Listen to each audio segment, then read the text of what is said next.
We continue with the 2022 Heart of America Athletic Conference Women's Volleyball Media Day. I'm your host, Stephen Davis. And next up, we're joined by longtime head coach at Evangel University, Mary Whitehead, and Tori Lowry. Coach, Tori, how's it going today? Doing well. Great to have you guys on. Coach, we'll start with you. Go ahead, introduce us to Tori sitting next to you and what her impact has been to the Evangel volleyball program. Well, we got Tori Lowry. She's an outside hitter for us. Thank goodness, a fifth-year senior, thanks to COVID year. And she kind of decided last year maybe she wasn't going to come back. And we got to about February and she decided she hadn't quite had enough yet. So, and that was a huge swing for us. I mean, we were recruiting to fill a hole, but filling it with the person that left it was a huge advantage for us. And obviously what she does on the floor for us was irreplaceable. So we were pretty excited to get her back and have one less hole to fill. Absolutely. Tori, let's get to know you off the court first. What's your major? What are your plans for life after volleyball? My major is marketing. My plans for after volleyball is hopefully to work for Walmart. Just got offered a full-time position with them in a merchandising role. So super excited for that. Hey, congratulations. That's awesome. How excited, though, are you and your teammates to begin your senior season and get things rolling? We are so excited. We feel like there's some unfinished business that we have. So we would just want to terminate on the court this season.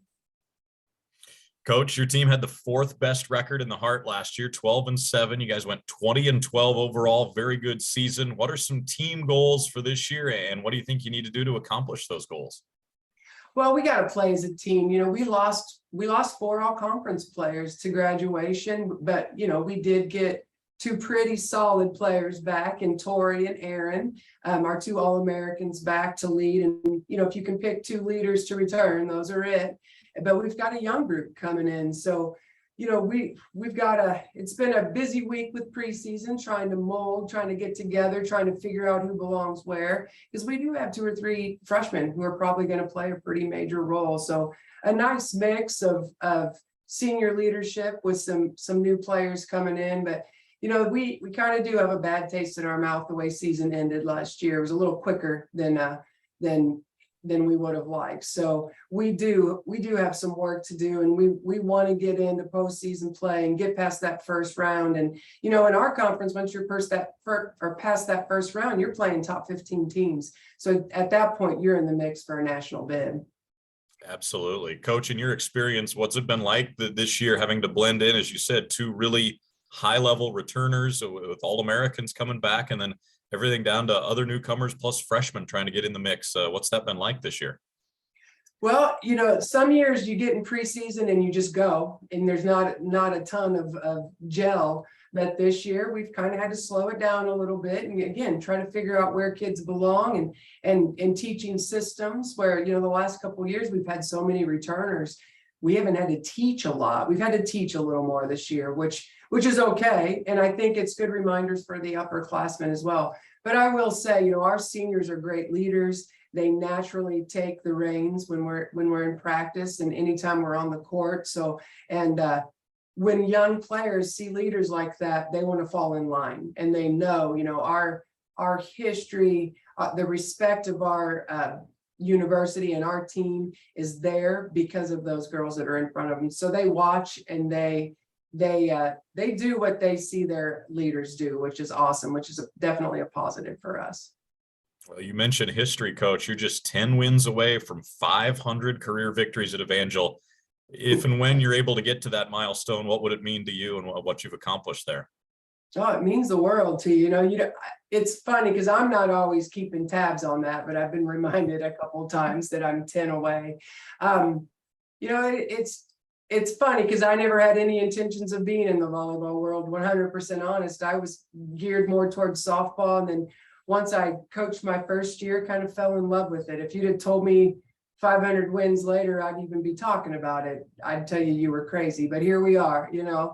And it's been a blessing to have the players that I've had, and to the winning tradition that we have is how we've continued that. People want to come, you know, players want to come and they want to win.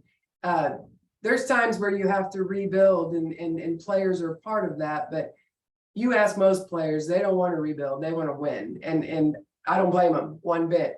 And they know they can do that here. And so that's what we've built. And I love and appreciate every player from the past. And I remind mine often that that's the respect that Evangel has, and it's been earned by those previous, and don't lose that respect. Tori, what's it been like playing for a legend like Coach Whitehead with all that she's accomplished there at Evangel? It's been amazing. She's been a great role model to all of us, on the court and off the court. Just really excited to get her that 500th win, honestly. Any specific lessons that she's given you guys that you'll take with you as you go forward? Any sayings she has that you guys will have that'll stick with you?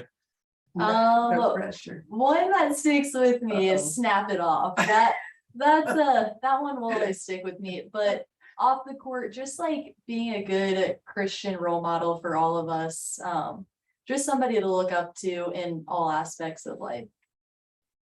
Awesome. Coach, you guys are headed to San Antonio to get the thing started this weekend. Then you've got a trip to Columbia for the Columbia Classic. The two-time defending NAIA champions, Missouri Baptist, are in that. What do you want to see from your team in these early season non-conference matches to get going? You know, we'll probably mix it up a little bit with some lineups, and by the end of this first couple weekends, I want it to be solidified. I want kids to step into roles as starters. And I need some kids to step into roles that are going to be role players on our team. And again, nobody's wishing for that role player role, but, you know, volleyball is what it is. We have 9 or 10 players that are going to be on the court a little bit more than others, but I need to know when I need 11, 12, 13, 14, that they're ready. And I think this first couple weekends will show that. You know, we play 2 or 3 top 10s in the next couple weekends. So our veterans know what that looks like. Our freshmen are about to find out that NAI volleyball is the real deal, and we're going to play some pretty serious competition. So again, I think I want to see us gel, and I want to find out who truly are my top 9 or 10 and who those are that are going to carry us through this season. So tough start to your schedule, Coach, but then obviously the heart tough as always as well. We're wrapping things up by asking every coach in the league the same question. What's the first thing you think of when someone says Hart women's volleyball? It's excellence. I mean, you don't get any breaks. You don't get a rest every night. You better be ready. And, you know, 3 of those times you're probably facing a top 10. And for us playing, you know, north-south, we get to play the likes of Park and Central Methodist twice. We get 2 opportunities to beat elite level programs. And that's always your goal. You know, you play the game for a reason. So, you know, the Hart is slowly becoming one of the best conferences in the country, and you better be awake and ready for every match or somebody will bite you. Coach, Tori, we appreciate your time. Good, best of luck here in 2022. Thank you. Thank you.